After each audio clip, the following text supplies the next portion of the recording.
পঞ্চম শ্রেণীর শিক্ষার্থী বন্ধুরা, আজ তোমাদের প্রাথমিক গণিত বইয়ের জ্যামিতির কয়েকটি সংজ্ঞা এবং তাদের বৈশিষ্ট্য আলোচনা করব।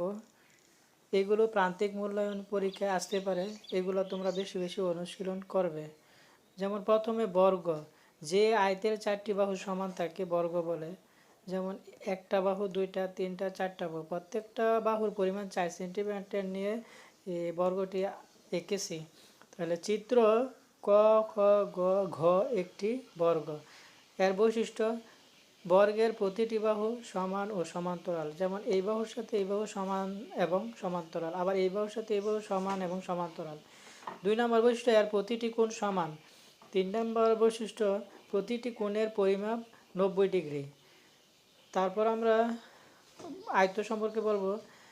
যে চতুর্ভুজের বিপরীত বাহু দুইটি পরস্পর সমান এবং প্রত্যেকটি কোণ সমকোণ তাকে আয়ত বলে। এখানে সংজ্ঞা থেকে আমরা বলতে পারি এর বিপরীত বাহু, যেমন এই উপরের বাহু এবং নিচের বাহু 5 সেন্টিমিটার নিয়ে এঁকেছি। এই দুইটা বাহু সমান এবং সমান্তরাল। অপর দুইটা বাহু 3 সেন্টিমিটার, যেমন এই বাহুটা আর এই বাহুটা। এই দুইটা বাহুর পরিমাণ, প্রত্যেকটার পরিমাণ 3 সেন্টিমিটার। তাহলে এই বাহু আর এই বাহু সমান এবং সমান্তরাল। এখন আয়তের বৈশিষ্ট্য: যেমন আয়তের প্রতিটি কোণ সমকোণ বা 90 ডিগ্রি। বর্গক্ষেত্রে যেমন প্রতিটি কোণ সমকোণ বা 90 ডিগ্রি, আয়তেরও প্রতিটি কোণ সমকোণ বা 90 ডিগ্রি। এর বিপরীত বাহুগুলো পরস্পর সমান, কিন্তু বর্গের ক্ষেত্রে প্রত্যেকটা বাহু সমান, আর আয়তের ক্ষেত্রে একটা পার্থক্য যে এর বিপরীত বাহুগুলো শুধু সমান এবং সমান্তরাল। তারপর 3 নম্বর বৈশিষ্ট্য: এর কর্ণদ্বয় পরস্পর সমান। আমরা যদি এইভাবে কর্ণ যোগ করি তাহলে এর কর্ণদ্বয় পরস্পর সমান। পঞ্চম শ্রেণীর শিক্ষার্থী বন্ধুরা, আজকে আমরা আরও দুইটি জ্যামিতি নিয়ে আলোচনা করব। এই দুইটির সংজ্ঞা এবং বৈশিষ্ট্য নিয়ে এখন আলোচনা করব। সামান্তরিক: যে চতুর্ভুজের দুই জোড়া বাহু পরস্পর সমান্তরাল তাকে সামান্তরিক বলে। যেমন উপরের বাহু আর নিচের বাহু এই দুইটা পরস্পর সমান এবং সমান্তরাল, এবং এই বাহুটার এই বাহুটাও পরস্পর সমান এবং সমান্তরাল। সুতরাং চিত্র ক, খ, গ, ঘ একটি সামান্তরিক। সামান্তরিকের বৈশিষ্ট্য: এর বিপরীত বাহুদ্বয় সমান ও সমান্তরাল। এর আমরা যদি এভাবে কর্ণ যোগ করি তাহলে এর কর্ণদ্বয় অসমান। এই কর্ণটার চেয়ে এই কর্ণটা বড় হবে। তারপর বিপরীত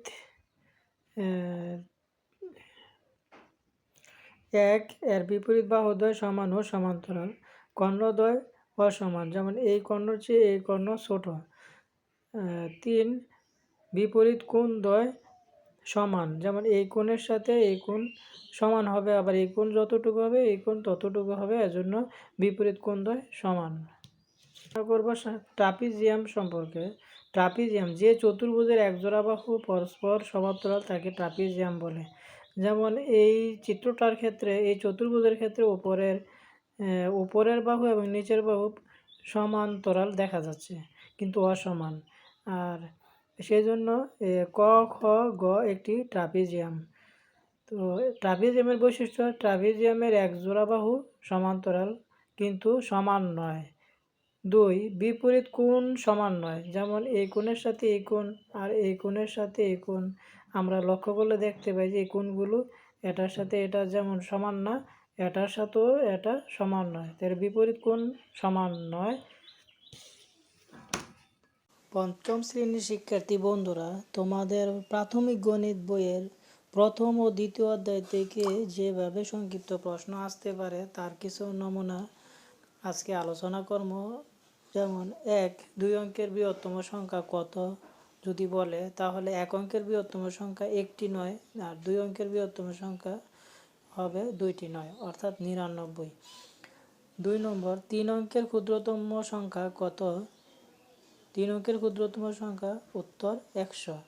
যে সংখ্যাকে ভাগ করা হয় তাকে কি বলে? উত্তর ভাজ্য। যে সংখ্যা দ্বারা ভাগ করা হয় তাকে কি বলে? উত্তর ভাজক। বিয়োগের সংক্ষিপ্ত রূপকে কি বলে? ভাগ। নিঃশেষে বিভাজ্যের ক্ষেত্রে ভাজ্য নির্ণয়ের সূত্র কি? উত্তর ভাজ্য সমান ভাজক গুণ ভাগফল। 7 বাক্সের সবসময় কোনটির চেয়ে ছোট হয়? উত্তর ভাজক। ভাজকের